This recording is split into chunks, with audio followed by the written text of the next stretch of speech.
जय श्री कृष्णा। दोस्तों, स्वागत है आपका हमारे YouTube चैनल पर। कृष्णा मैं न जानूं ठाकुर सेवा, न जानूं सेवा की रीत। मैं न जानूं ठाकुर सेवा, न जानूं सेवा की रीत। बस तुम संग लगाई है गिरधारी, मैंने अपनी प्रीत, मैंने अपनी प्रीत। दोस्तों, पेड़ की शाखा पर बैठा पंछी कभी भी डाली के हिलने से नहीं डरता, क्योंकि पंछी डाली पर नहीं अपने पंखों पर भरोसा रखता है। वैसे ही जिंदगी में हमें किसी भी रास्ते पर चलते हुए नहीं घबराना है, क्योंकि भरोसा रास्ते पर नहीं, मंजिल दिखाने वाले पर रखना है। और मंजिल दिखाने वाला तो साक्षात हमारा कृष्ण है, हमारा द्वारकाधीश है। भगवान कृष्ण ने साक्षात हमारा हाथ थामा है, तो डर कैसा। दोस्तों, आज एक बार फिर से आपके लिए लेकर आए हैं एक अनमोल संदेश, जिसे सुनते ही आपको परमानंद की प्राप्ति होगी। बस आपको आज का यह संदेश सुनना है और उसको जीवन में उतारने की कोशिश भी करनी है। तो अगर आप आज का संदेश सुनना चाहते हैं, तो आपके सामने जो 3 फूल दिखाई दे रहे हैं, उनमें से बस एक फूल आप अपने लिए चुन ले। फिर देखिए आपके लिए भगवान कृष्ण क्या कहना चाहते हैं। तो दोस्तों, आपने आपके लिए एक फूल चुना होगा, ऐसी मैं आशा करता हूँ। अभी जिन कृष्ण भक्तों ने 2 नंबर का फूल चुना है, उनसे भगवान कृष्ण क्या कहना चाहते हैं, यह जानते हैं। कृष्ण कहते हैं, एक बार मेरे चरणों पर पड़े हुए फूलों ने गले के हार वाले फूलों से पूछा कि तुमने ऐसा कौन सा पुण्य किया जो तुम कृष्ण के रिद्धि तक पहुंच गए, और हमने ऐसा कौन सा पाप किया जो हम चरणों तक ही सीमित रह गए। तभी उन हार वाले फूलों ने कहा, अरे कृष्ण के रिद्धि तक पहुंचने के लिए हमें अपने कलेजे में सुई की नोक से गुजरना पड़ा, दर्द सहना पड़ा, तब जाकर हम रिद्धि तक पहुंच सके। बिल्कुल उसी प्रकार मैं तुमसे कहना चाहता हूँ कि जिंदगी मैंने ही सबको दी है। सभी मेरे लिए महत्वपूर्ण है, लेकिन वह कुछ ज्यादा ही खास होते हैं जो मेरे हृदय तक पहुंच जाते हैं। वह कुछ ज्यादा ही खास होते हैं जो मेरे हृदय तक पहुंच जाते हैं।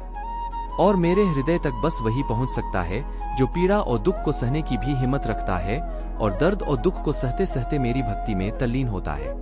क्योंकि अक्सर लोग दुख दर्द आने पर मुझको ही कोसते हैं, जैसे मैंने ही उन्हें यह तकलीफ दी है। वह लोग आसानी से भूल जाते हैं कि यह तो उन्हीं के कर्मों का फल है जो वे भुगत रहे हैं। लेकिन कर्मों का हिसाब चुकता करते करते अगर कोई मेरा नाम जपता है, मेरी शरण में आने की कोशिश करता है, दुख और दर्द को हंसकर सहता है, और साथ ही में मेरा नाम जपता है, तो उसे तो स्वयं मैं जपता हूँ। मेरे चरणों पर माथा तो हर कोई टेकता है, मेरे चरणों पर माथा तो हर कोई टेकता है, लेकिन हृदय तक बस वही पहुँचता है जो दर्द झेलने की और तकलीफ सहने की हिम्मत रखता है। और फिर अगर तू इस प्रकार जिंदगी गुजारता है, तो मैं भी तुमसे सदा यही कहता हूँ, तू डर मत, तू घबरा मत, मैं हमेशा तेरे साथ हूँ, मैं तो हमेशा ही तेरे साथ रहूंगा।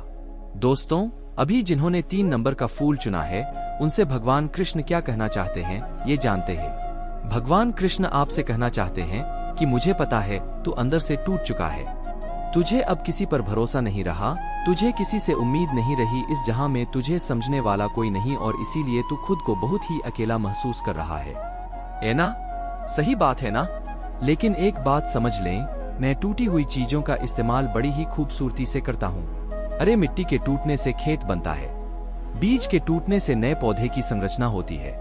इसीलिए जब तू खुद को टूटा हुआ महसूस करेगा, तो समझ जाना मैं यानी कि तेरा ये कृष्ण तेरा इस्तेमाल किसी बड़ी उपयोगिता के लिए करना चाहता है। इसीलिए खुद को टूटा हुआ नहीं बल्कि मजबूत समझ।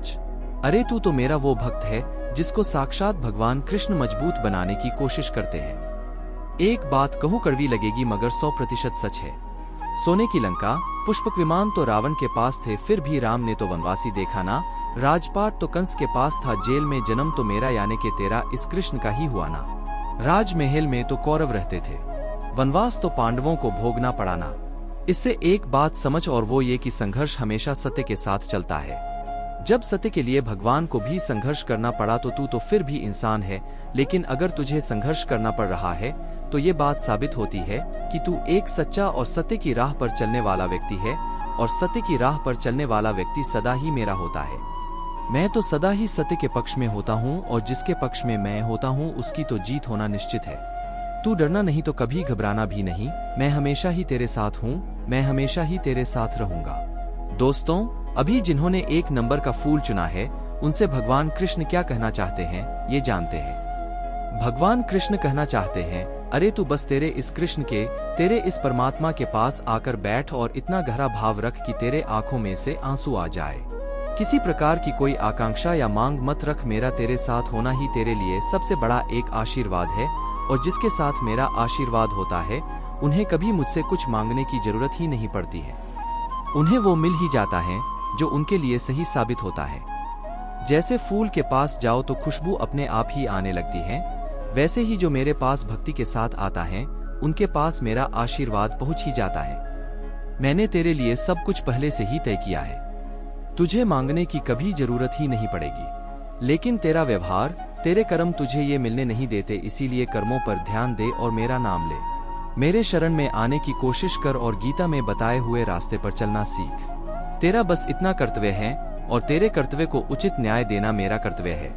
इसलिए जब भी दुविधा में तू फंसेगा, सही गलत का फैसला तू नहीं कर सकेगा, तब 2 मिनट ध्यान लगाकर मेरा चिंतन कर, तो मैं भी तुमसे उस वक्त यही कहूंगा, तू डरना नहीं, तू घबराना नहीं, मैं हमेशा तेरे साथ हूँ, मैं तो हमेशा ही तेरे साथ रहूंगा।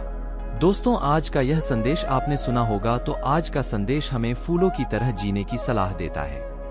फूलों को पता नहीं होता कि वह कल भगवान पर चढ़ाए जाएंगे या किसी प्रेत को पहनाए जाएंगे। एक दिन की जिंदगी मिलती है तो उसको भी वह खुशी खुशी जीते हैं और उस दिन में भी सबको खुशबू बांटते हैं और उसी खुशी में अपने प्राण भी त्याग देते हैं। उसी प्रकार हमें भी भविष्य के बारे में इतना भी नहीं सोचना है कि आज का दिन गुजर जाए। आज है तो उस आज को कल बनने से पहले हमें आज का यह दिन खुलकर जीना है और जीने का तरीका हमें समझ लेना ही। अगर जीने का तरीका समझना चाहते हैं तो कृष्ण से जुड़ना बहुत जरूरी होता है, क्योंकि लोग कहते हैं वर्तमान में पैसा जोड़कर रख, भविष्य में मुसीबत के समय काम आएगा। लेकिन कृष्ण कहते हैं वर्तमान में मेरे भक्ति से खुद को जोड़, भविष्य में कभी मुसीबत का समय ही नहीं आएगा, मुसीबत का समय ही नहीं आएगा। तो दोस्तों, आपको भी अगर इस बात पर यकीन है तो कमेंट में जय श्री कृष्णा जरूर लिखिएगा और आज का यह संदेश आपको कैसा लगा यह भी कमेंट करके जरूर बताइएगा। अगर आपको हमारे संदेश अच्छे लगते हैं तो हमारे चैनल को सब्सक्राइब कीजिएगा और जो बेल बटन है उसको भी प्रेस करके रखिएगा ताकि आने वाला नया संदेश सबसे पहले आप ही को मिले। तो दोस्तों, फिर मिलेंगे नए संदेश के साथ, तब तक के लिए बोलते रहिए जय श्री कृष्णा।